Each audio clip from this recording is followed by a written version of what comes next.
You're listening to Colorado Edition from KUNC. I'm Jocelyn Mesa Miranda. It's Friday, July 8th.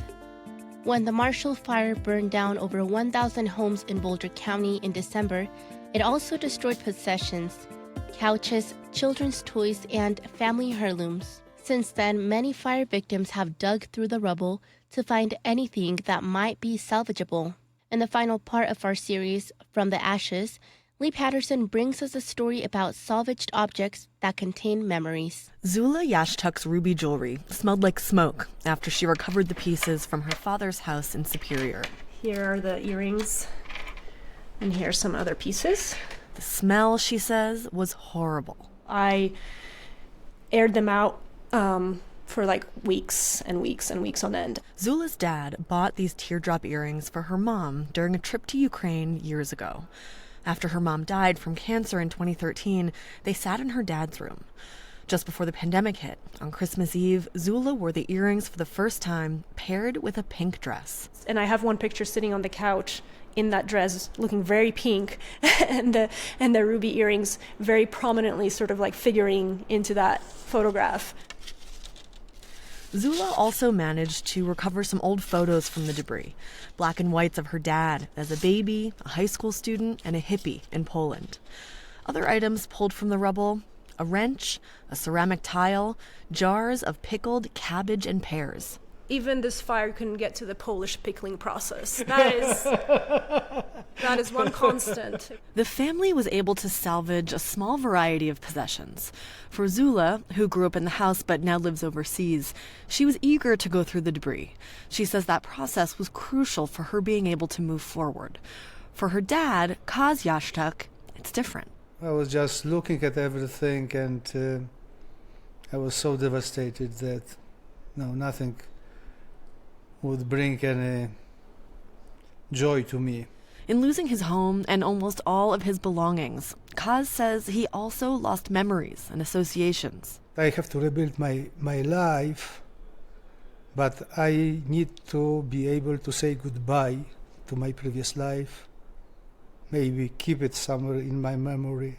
Kaz came to the U.S. from Poland in 1989 for work. He was a software engineer. Eventually, he and his wife and 2 daughters moved into a brand new house in Superior.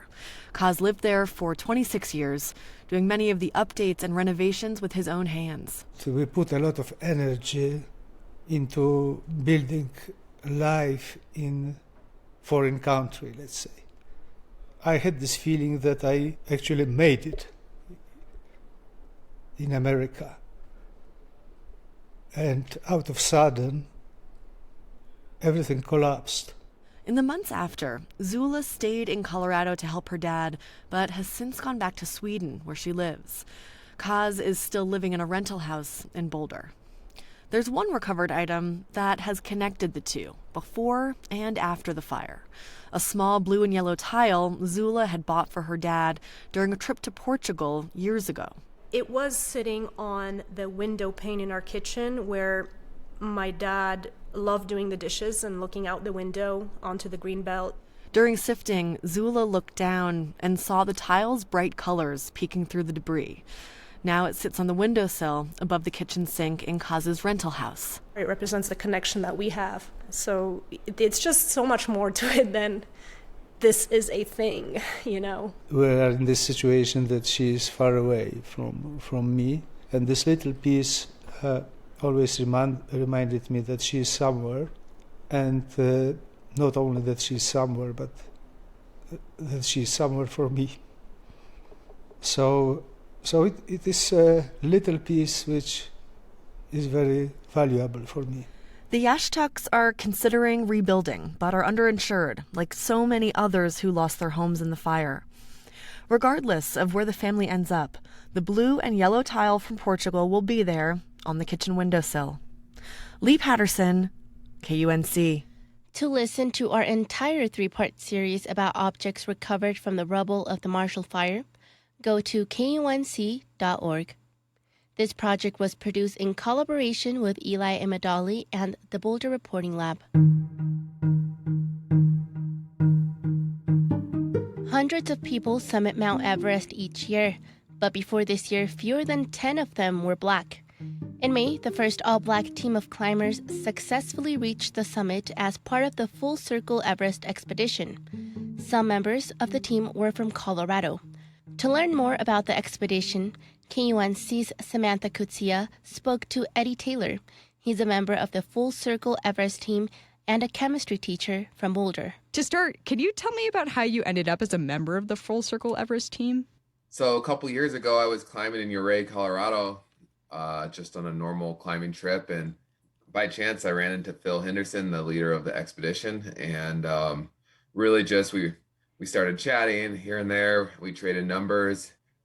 Next time I went to Western Colorado, we went skiing together. And he told me about this project he was interested in. And he was starting to put together and asked if I'd be a part of it. I assume he kind of explained the goal of the project to you a little bit. I mean, what drove you to be part of the expedition? Yeah, so I mean, initially he told me about it and I wasn't incredibly interested. Like I'm a climber, I rock climb quite a bit, but big mountains is something that I kind of dabble in. And anyways, long story short, I wasn't that interested in going to Everest and I really never saw it as like this objective that was obtainable for me. However, he kind of convinced me and talked about how I had a lot of experience and I'd be a great asset to the team.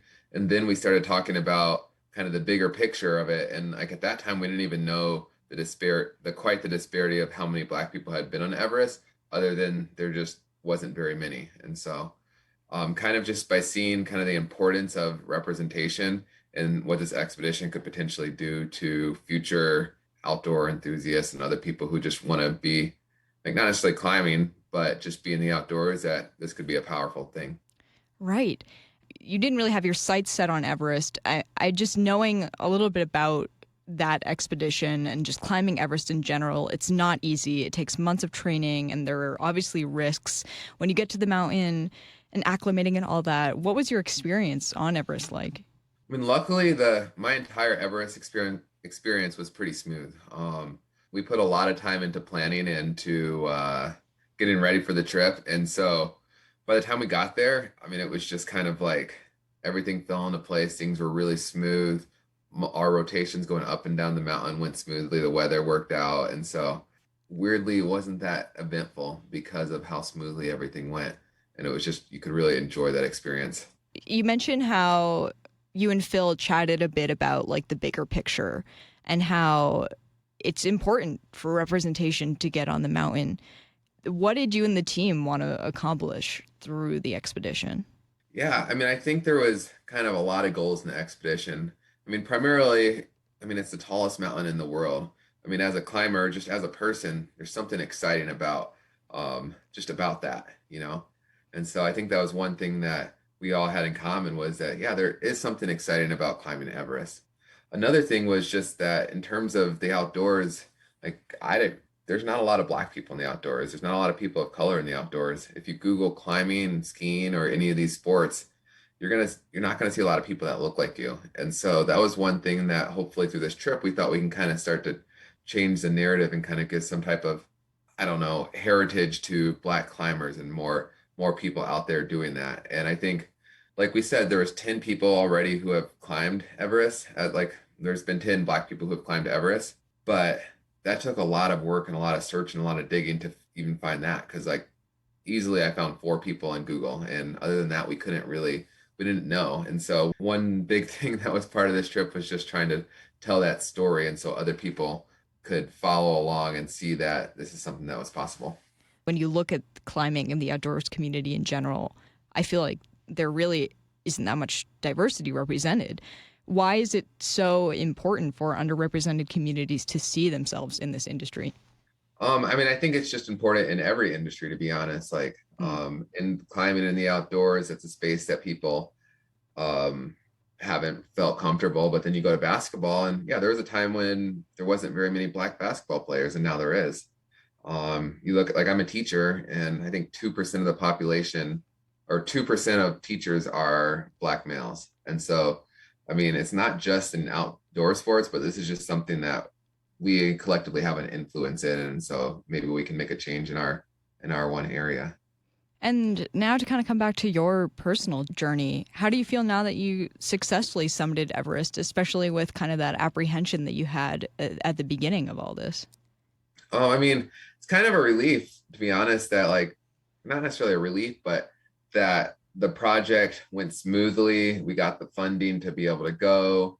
Everyone came home safe and healthy. And so, now it's kind of a waiting game to see, did this trip make a difference? And, in 10 years from now, are we going to see more and more people of color in the outdoors and when we go hiking or to our climbing areas or even on Everest or other big mountains? We talk about how this trip could have an impact with climbers and people of color, but kind of one thing we're seeing is that we were in schools, and my wife's a teacher, and I have a lot of teacher friends. And so we were in schools locally as well as schools across the country for other people who are just interested in this expedition. And one thing we're seeing, and it's not just children of color, but it's a lot of students are interested in our expedition. And it's just like when we grew up, we saw Everest as this, or when I grew up, I saw Everest through the lens of, the disasters and all the crazy things that happen up there. And so hopefully now it's kind of shifting that narrative of this is a place that people can go and they can have a really great time. And maybe they're not just going all the way to Everest, maybe they're going to base camp, or maybe they're just visiting the Khumbu Valley in Nepal. It's very accessible to a large variety of people, not just that like one small group that was going to go off on this crazy adventure. I think a lot more people could do that. So Eddie Taylor is a climber and member of the Full Circle Everest expedition. Eddie, thanks so much for taking the time to speak with me this morning. Yeah, no problem. Nice speaking with you too.